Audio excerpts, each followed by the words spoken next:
Hacking শব্দটি অনেকের কাছেই আতঙ্ক বা আগ্রহের বিষয়। হ্যাকিং কি, ইথিক্যাল হ্যাকিং কি, আপনি একজন সম্পূর্ণ হ্যাকার হতে গেলে কি কি করা প্রয়োজন এবং হ্যাকিং থেকে কিভাবে নিজেকে সুরক্ষিত রাখবেন এবং পরিপূর্ণ হ্যাকার হতে গেলে আপনার কতদিন সময় লাগতে পারে, এই সকল তথ্যই জানাবো আজকের পুরো ভিডিও জুড়ে। তার আগে হ্যাকিং সম্পর্কে পূর্ণ ধারণা থাকা প্রয়োজন। তো কথা না বাড়িয়ে চলুন শুরু করা যাক। আমি আছি সূর্য, আপনাদের সাথে দেখছেন টেকসান।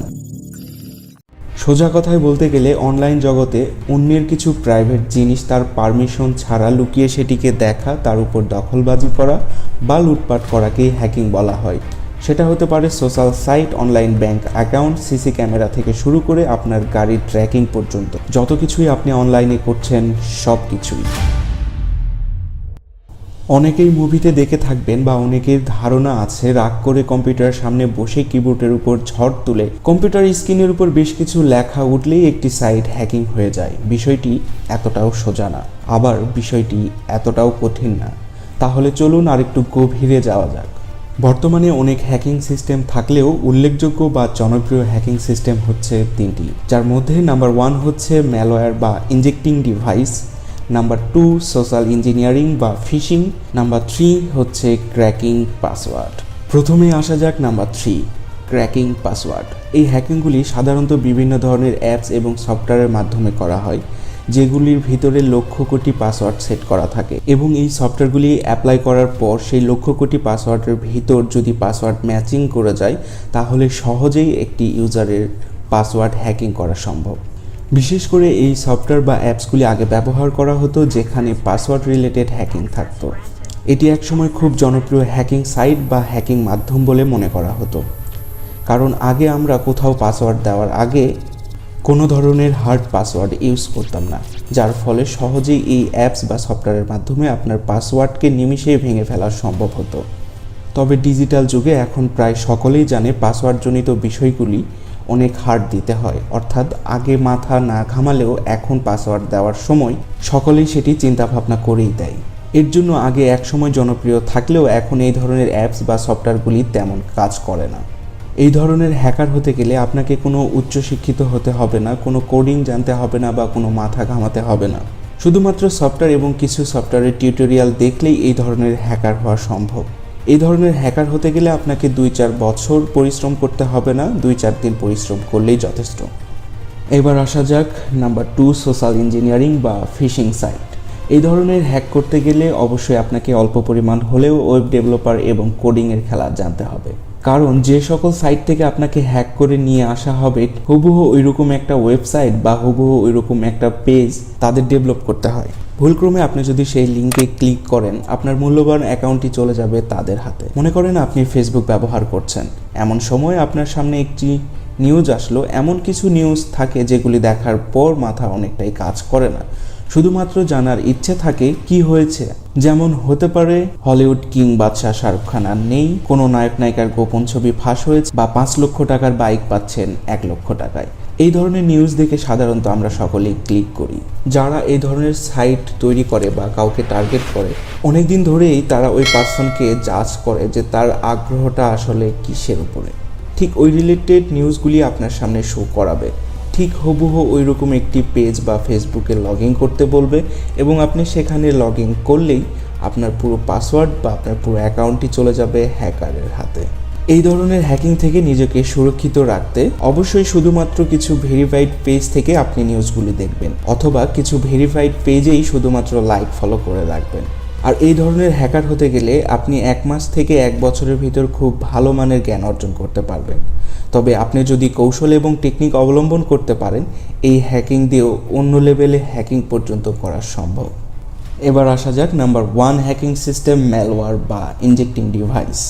এই ধরনের হ্যাকার বা হ্যাকিং দুটাই প্রো লেভেলের হয়ে থাকে, কারণ এদের সাইট ডেভেলপিং থেকে শুরু করে কোডিং, নেটওয়ার্কিং এবং নিজস্ব বুদ্ধিমত্তার অনেক প্রয়োজন হয়। এছাড়াও কিছু ডিভাইস, কিছু ভাইরাস থেকে শুরু করে সবকিছুই ডেভেলপ করতে পারে তারা নিজেরাই। এখানে নিজস্ব বুদ্ধিমত্তা এবং কৌশল দিয়ে অদম্য দক্ষতা এবং কোডিং, নেটওয়ার্কিং এর মাধ্যমে আপনার ক্ষুদ্র ক্ষুদ্র ভুলকে কাজে লাগিয়ে তারা হাসিল করে নিতে পারে আপনার সবকিছু।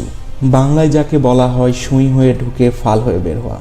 ঠিক যেমন হয়েছিল বাংলাদেশ ব্যাংকের সঙ্গে। প্রথমে কয়েকজনকে কৌশলে মেইল পাঠানো হয় চাকরি চেয়ে, এবং কেউ একজন সেই মেইলটিকে ডাউনলোড করে এবং আস্তে আস্তে বাংলাদেশ ব্যাংকের সকল পিসি প্রিন্টারের আয়ত্ত নিয়ে নেয় হ্যাকাররা। এবং আমরা কম বেশি সকলেই সেই নিউজটা দেখেছি। হিউজ পরিমাণ একটি অ্যামাউন্ট বাংলাদেশ ব্যাংক রিজার্ভ থেকে লুট করা হয় হ্যাকিংয়ের মাধ্যমে।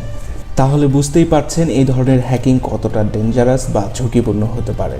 তবে এই ধরনের হ্যাকিং শেখার জন্য কোনো বয়সসীমা নির্ধারিত নেই। এখানে হ্যাকিং, কোডিং এবং বুদ্ধিমত্তার পরিচয় যে যত বেশি দিতে পারবে তার হ্যাকিং স্কিল বা সে তত বড় হ্যাকার হতে পারবে। তবে আনুমানিক এই ধরনের হ্যাকার হতে গেলে 10, 15 বা 20 বছর পর্যন্ত সময় লেগে যেতে পারে।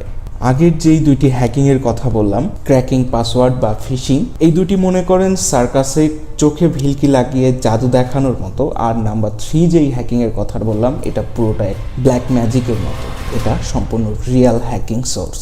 তবে তারা সাধারণত এই বড় অভিজ্ঞতা আমাদের মতো ছোট ইউজারের ক্ষেত্রে কাজে লাগাবে না। অর্থাৎ তাদের 15-20 বছরের অভিজ্ঞতা সাধারণ কোনো কাজের জন্য সময় তারা ব্যয় করে না। আর যদি কোনো কারণে আপনাকে তারা টার্গেট করে থাকে তাহলে ধরেই নিতে হবে তারা আপনাকে ব্রাশ করে নেবে। এখন প্রশ্ন হচ্ছে, তারা যেহেতু বড় হ্যাকার বা হ্যাকিং করে, তারা হ্যাকিং করে কোথায়? অনেক বড় বড় জায়গা বা অনেক বড় বড় কোম্পানিতে। সেখানেও নিশ্চয়ই হ্যাকিং বা হ্যাকাররা থাকে। তাহলে কিভাবে হ্যাকিংটা সম্ভব হয়? নর্মাল একটা উদাহরণ দিয়ে যদি আপনাদেরকে বলি, সাধারণত দাবা খেলায় 2 পক্ষের সমান পাওয়ার থাকে। সবাই চুপ করে সেই সুযোগটার অপেক্ষায় থাকে কখন সে একটি ভুল চাল দিবে, এবং একটি ভুল চাল দেওয়া মানে তার রাজা মন্ত্রী থেকে শুরু করে পুরো রাজত্বই গায়েব হয়ে যাবে। ঠিক হ্যাকিংয়ের ক্ষেত্রে এমনটাই ঘটে। বড় বড় হ্যাকাররা যখন তাদের ভিতর দ্বন্দ্ব তৈরি করে, ঠিক এমনটাই সুযোগ বা পন্থা অবলম্বন করে থাকে তারা। এই তো গেল হ্যাকিং সাইট। এবার আসা যাক হ্যাকারের কিছু ধরন নিয়ে। হ্যাকাররা সাধারণত 3 ধরনের হয়ে থাকে: হোয়াইট, গ্রে এবং ব্ল্যাক হ্যাকার। হোয়াইট হ্যাকার নিজের স্বার্থের জন্য কোনো ধরনের হ্যাক করে না, বরং তারা ব্যক্তি, কোম্পানি বা কোনো প্রতিষ্ঠানের কোনো দুর্বল জায়গা থাকলে তারা সেই ব্যক্তি, প্রতিষ্ঠানকে জানিয়ে দেয় যে আপনার এই সাইটের এই প্রবলেম রয়েছে, যার কারণে সাইটটি হ্যাক হতে পারে বা হ্যাক হওয়ার সম্ভাবনা আছে। অর্থাৎ তাদের অভিজ্ঞতাটা তারা ভালো কাজের জন্য ব্যয় করে। এদেরকে বলা হয় হোয়াইট হ্যাকার। এবং গ্রে হ্যাকার। গ্রে হ্যাকাররা সাধারণত হোয়াইট হ্যাকারদের মতোই আচরণ করে, তবে তারা অনেক সময় নিজের স্বার্থে খারাপ কিছুও করে থাকে। একেই বলা হয় গ্রে হ্যাকার। আর ব্ল্যাক হ্যাকার হোয়াইট হ্যাকারের সম্পূর্ণ বিপরীত। তারা কখনো তাদের অভিজ্ঞতাটাকে ভালো কাজের জন্য ব্যয় করে না, অর্থাৎ নিজের স্বার্থে বা কিছু অর্থের জন্য কোনো কোম্পানি, ব্যক্তি বা প্রতিষ্ঠানকে তারা বিপদে ফেলে হ্যাকিংয়ের মাধ্যমে। এই তো গেল হ্যাকিং বা হ্যাকার। এবার আসা যাক ভিন্ন টুইস্টে। আমরা কম বেশি সকলেই জানি বা দেখে থাকি, অনেক সময় পুলিশ, ডিবি বা র্যাব বা বাংলাদেশ প্রশাসন সহজেই সোশ্যাল ক্রাইমগুলোকে তারা বের করতে পারে বা ট্র্যাক করতে পারে বা আপনার লোকেশন ট্র্যাক করতে পারে। তাহলে তারা কি অনেক বড় ধরনের হ্যাকার? এই প্রশ্নের অ্যান্সার দিচ্ছি, তার আগে আপনাদের ছোট্ট করে বলে নেই ইথিক্যাল হ্যাকিং কি। ইথিক্যাল হ্যাকিং হচ্ছে আপনি একজন হ্যাকার এবং আপনার সম্পূর্ণ এক্সপিরিয়েন্স এবং অভিজ্ঞতাকে কাজে লাগিয়ে একটা কোম্পানিকে প্রোটেক্ট করা। অর্থাৎ আপনি একজন হ্যাকার, আপনি জানেন কি কি পন্থা অবলম্বন করে হ্যাক করা সম্ভব, এবং এই সকল হ্যাক থেকে আপনি কোনো ব্যক্তি, প্রতিষ্ঠান বা কোনো দেশকে সেবা দিচ্ছেন। অর্থাৎ আপনি একজন ইথিক্যাল হ্যাকার। এবার আসা যাক পূর্ব প্রসঙ্গে। তাহলে বাংলাদেশের সাইবার প্রশাসন বা সরকারি প্রশাসনরা কি অনেক বড় হ্যাকার? না, তারা এক ধরনের ইথিক্যাল হ্যাকার।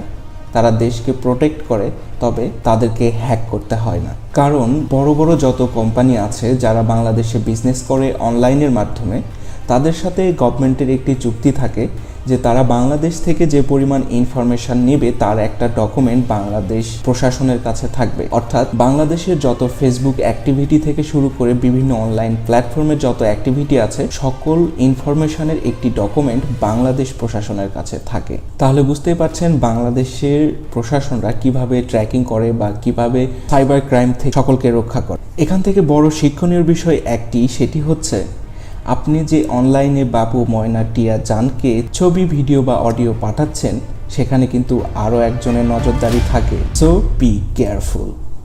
বুঝো না এই ব্যাপারটা?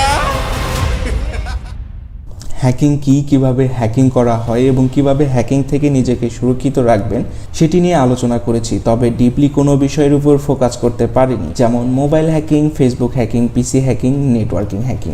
এগুলি নিয়ে পরবর্তী কোনো ভিডিওতে আবারও দেখা হবে আপনাদের সাথে। আজকের ভিডিও এ পর্যন্তই। ভিডিওগুলি মিস করতে না চাইলে চ্যানেলটিকে অবশ্যই সাবস্ক্রাইব করে রাখবেন। ধন্যবাদ সবাইকে।